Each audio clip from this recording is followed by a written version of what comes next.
Primeira parte, a introdução do Livro dos Espíritos de Allan Kardec. Nós estamos no item 5. Reconheceu-se mais tarde que a cesta e a prancheta não eram realmente mais do que um apêndice da mão, e o médium, tomando diretamente do lápis, se pôs a escrever por um impulso involuntário e quase febril. Então o médium poderia escrever, mas por que teve todo esse processo? As mesas girantes começou em torno de 1849. O Livro dos Espíritos saiu em 1857. Então, esse período de 8 anos, muitos aperfeiçoamentos foram passando. Primeiro, as mesas giravam, balançavam, subiam, desciam, ficavam suspensas, quebravam.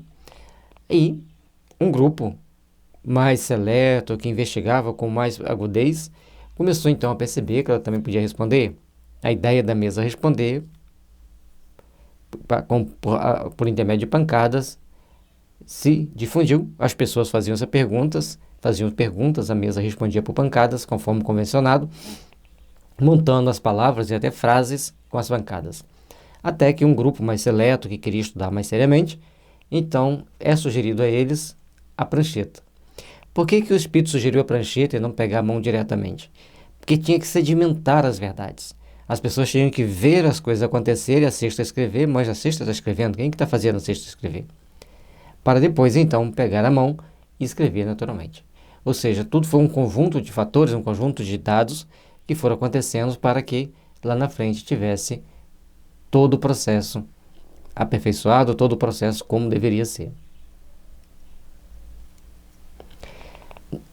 Dessa maneira, as comunicações se tornaram mais rápidas, mais fáceis, mais completas.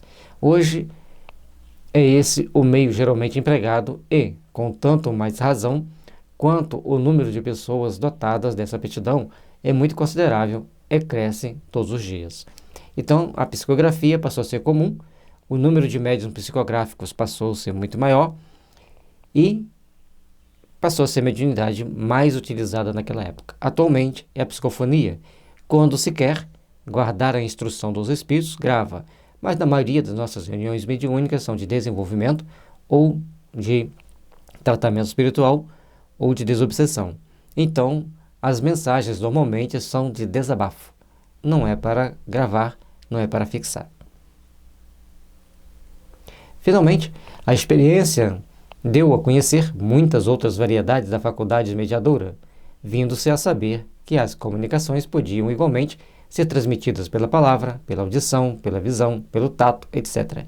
E até pela escrita direta dos espíritos, isto é, sem o concurso da mão do médium nem do lápis. Botava-se o papel em branco dentro de uma gaveta, fechava a gaveta, às vezes botava o lápis junto, às vezes não, e a folha depois estava escrita. É uma mediunidade mais rara porque depende de um médium de efeitos físicos, mas era possível e ainda é possível. Então a mediunidade passou a ter um conjunto de características maiores. No capítulo 14, 15 e 16, são 3 capítulos importantíssimos do Livro dos Médiuns para os médiuns lerem e fixarem essas importantes informações. Obtido o fato, resta comprovar um ponto essencial. O papel do médium nas respostas é a parte que, mecânica e moralmente, pode ter nelas.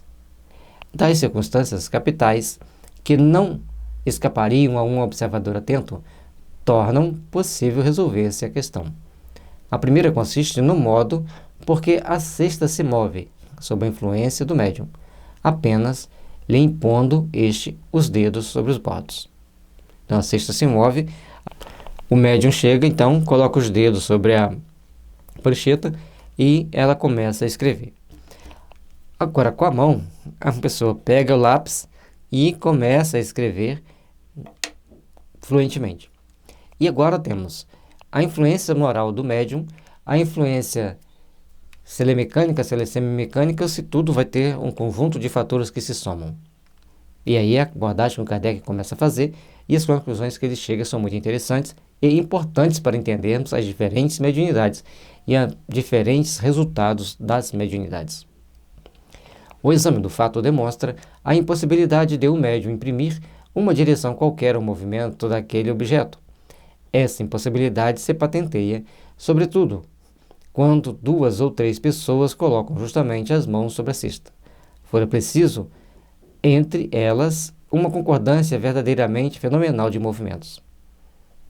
Então, para escrever, se 2 ou 3 pessoas colocassem a mão, ela estava escrevendo, mas como que ia produzir um texto com 3 mentes ao mesmo tempo, fazendo um movimento? Então, tinha que ser uma sincronização perfeita. É o que nós dissemos. Tudo foi feito pelos espíritos bem planejados para sedimentar as informações, para as pessoas poderem entender que aquele resultado não era da pessoa, e sim do médium.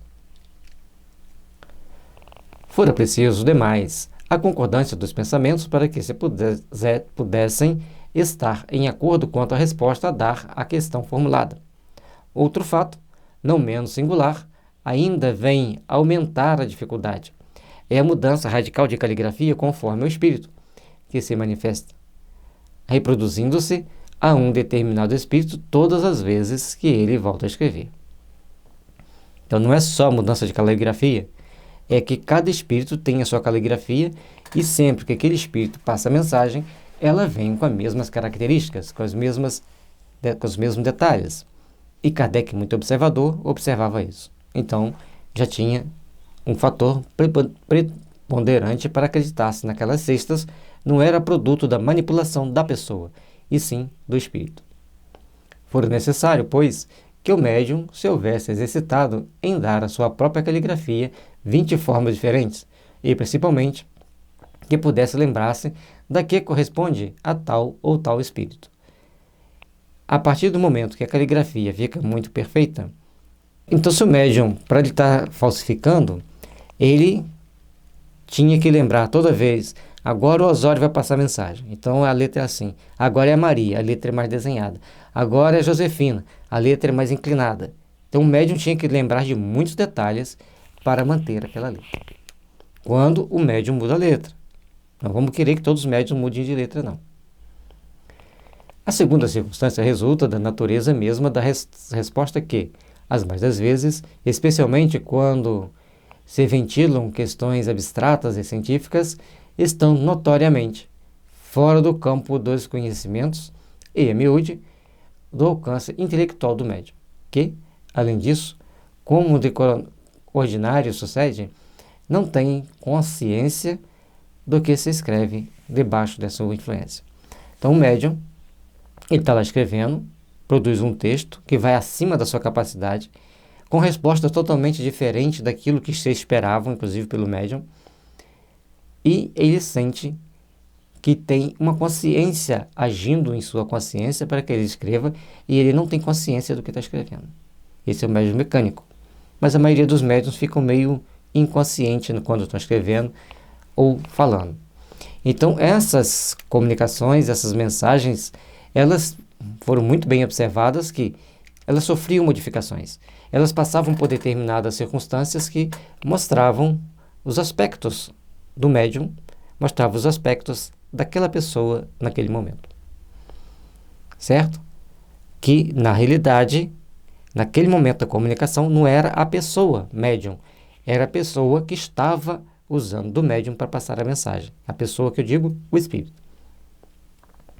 Então, recapitulando, na hora da mensagem, o médium fica semi-inconsciente, ou até mesmo inconsciente, dependendo de cada médium, e ele sente que a mensagem não é dele, sente que uma mente que está induzindo ele a escrever daquele jeito, e as letras são inerentes àquele espírito que está se comunicando.